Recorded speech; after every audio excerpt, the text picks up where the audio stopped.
Hey guys, so the KSP 1.2 patch is coming up.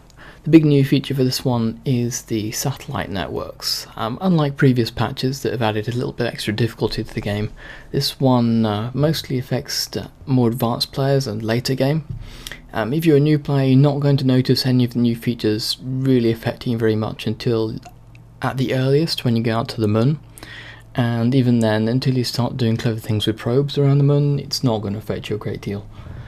When you get to Juna, it's going to be very noticeable. You're going to have to pay attention to communication networks. You're going to have to think about doing relays and things like that. When you get super late game and you head out to Joule and beyond, this is going to be very important. You're going to have to pay real attention to it.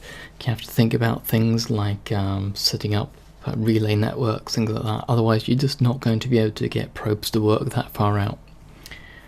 So the first thing you're going to notice is when you're flying around the moon, you're going to lose comms whenever you're on the far side of the planet. The moon is going to block. When you don't have a line of sight between your ship and Kerbal, you're not going to have any comm signal unless you're going via relay. So you're going to be out of communications range quite a long time while you're orbiting the moon. So if you're using a probe, that's going to be important. You're not going to be able to perform any maneuvers while you're in the shadow of the moon.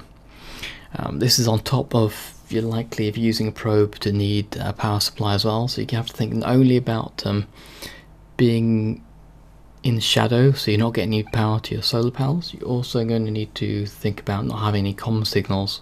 It's going to make manoeuvring a little bit more tricky. Obviously you can solve this by having satellite relays to have indirect routes back to your space center. So it's going to be a new thing to think about.